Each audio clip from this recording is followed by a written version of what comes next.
बिस्मिल्लाहिर्रहमानिर्रहीम। अस्सलाम वालेकुम डियर स्टूडेंट्स, कैसे हैं आप लोग? ठीक हैं?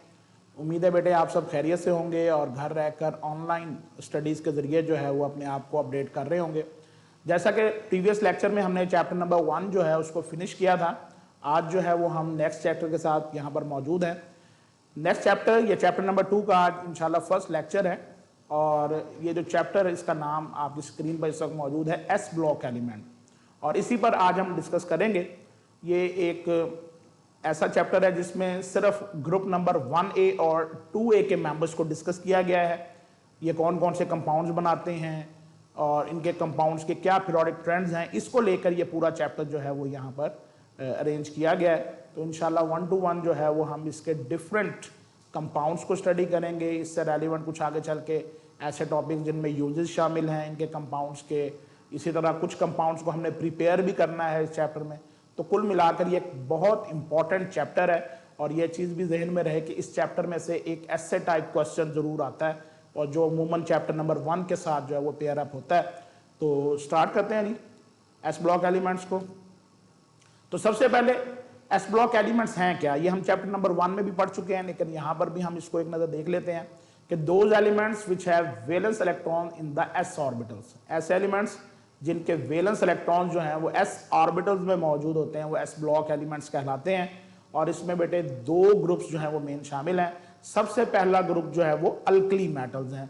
ये अगर पीरियोडिक टेबल में आप देखेंगे तो लेफ्ट हैंड साइड पर अल्कली मेटल्स मौजूद हैं। लिथियम है इसका मेंबर, सोडियम है, पोटेशियम है, तो ये मेंबर्स जो हैं वो सारे के सारे अल्कली मेटल्स हैं।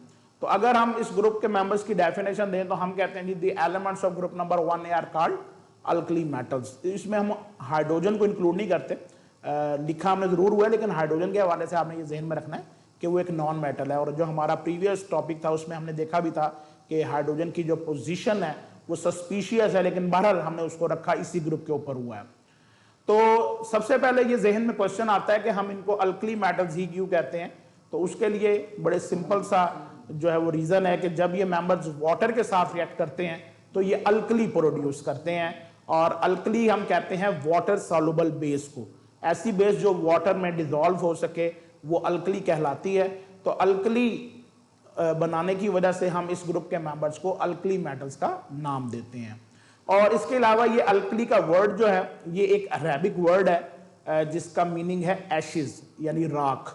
तो जो मेंबर्स लाइक इसमें सोडियम और पोटाशियम जो हैं वो राख में मौजूद होते हैं। पौधे जब जलने के बाद एशिज में कन्वर्ट हो जाते हैं तो उनमें जो चीफ कंपोनेंट्स होते हैं वो सोडियम और पोटाशियम के आयंस होते हैं। तो इसलिए भी अल्कली का वर्ड इनके लिए यूज किया जाता है। और आपसे ये एमसीक्यू में भी पूछा जा सकता है कि जी अल्कली का मीनिंग क्या है, तो आप कहेंगे जी अल्कली एक अरेबिक वर्ड है जिसका मीनिंग जो है वो एशिज है या राख है। उसके बाद जैसा कि ग्रुप नंबर 1A है तो इसमें जो भी एलिमेंट्स मौजूद हैं उनके वैलेंस शेल में एक ही इलेक्ट्रॉन होगा, इसीलिए ये ग्रुप नंबर 1A में इनको प्लेस किया गया है। तो लिथियम है, सोडियम है या पोटेशियम है, ये ऐसे एलिमेंट्स हैं जिनके वैलेंस शेल में सिर्फ और सिर्फ एक इलेक्ट्रॉन है। और अगले पॉइंट के तहत कि इनकी आयोनाइजेशन एनर्जी जो है वो बहुत लो है। आयोनाइजेशन एनर्जी लो होने का मतलब यह है कि इनका इलेक्ट्रॉन बड़ी आसानी से ये लूज कर सकते हैं, और यही वजह है कि ये मेटल्स हैं। और मेटल्स हम कहते ही उन एलिमेंट्स को हैं जो बाआसानी इलेक्ट्रॉन्स लूज कर सकती हैं।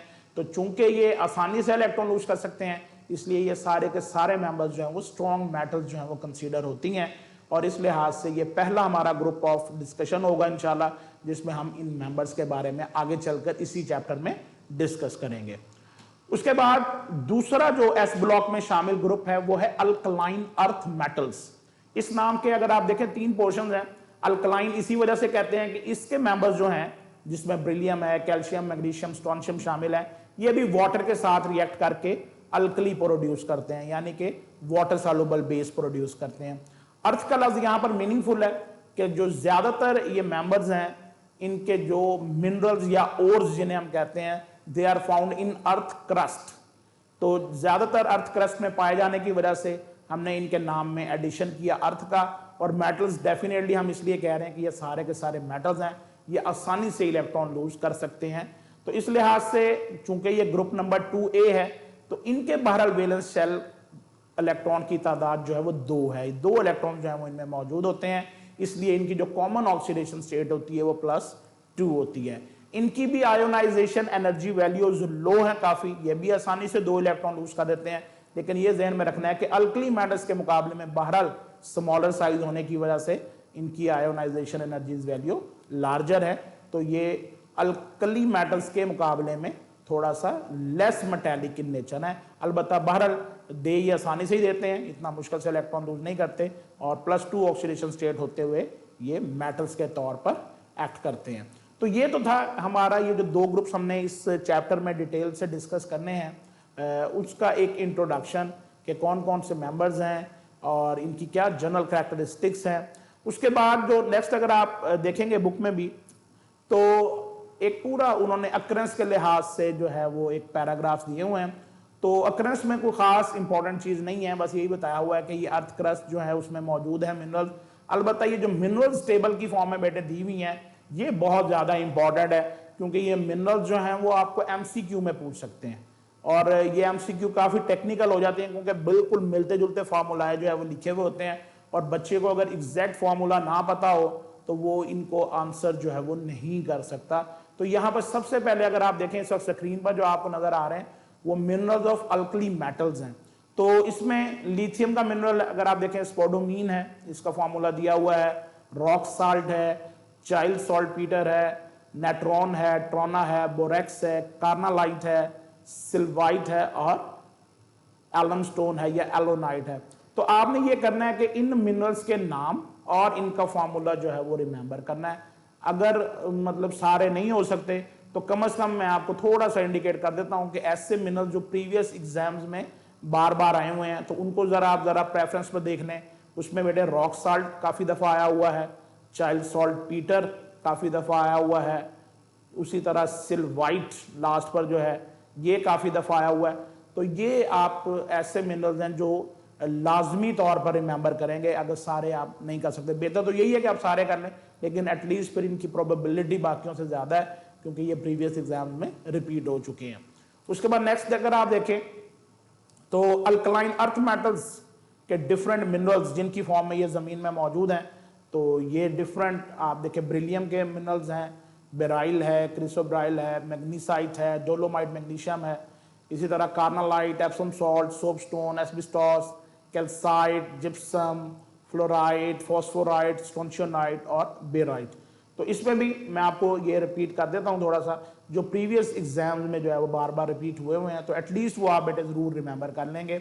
उसमें मैग्नीसाइट जो है वो बार बार आया हुआ है, डोलोमाइट काफी दफा आया हुआ है, एप्सम सॉल्ट काफी दफा आया हुआ है, जिप्सम काफी दफा आया हुआ है, और फास्फोराइट काफी दफा जो है वो एग्जाम में आया हुआ है। तो आपने इन मिनरल्स को, इनके फार्मूलाए को MCQ के लिए रिमेंबर करना है। एक MCQ लाजमी किसी मिनरल का नाम देकर उसका फार्मूला जो है वो उसमें पूछा जाता है।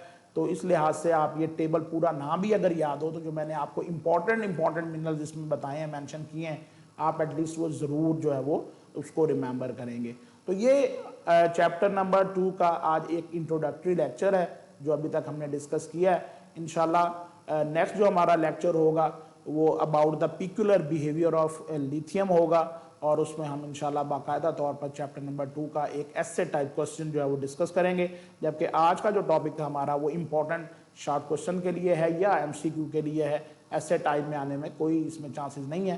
तो आपने इसको बहरहाल आज बाकायदा तौर पर चैप्टर 2 शुरू हो गया, आपने इसको साथ साथ से अटेंड करना है, और इसमें से कोई भी सवाल आपके जहन में अराइज करता है आप वो व्हाट्सएप ग्रुप में मुझसे पूछ सकते हैं। तो नेक्स्ट लेक्चर तक मुझे जो है वो इजाज़त दें, इंशाल्लाह बहुत जल्द आपसे मुलाकात होगी। अल्लाह हाफिज़।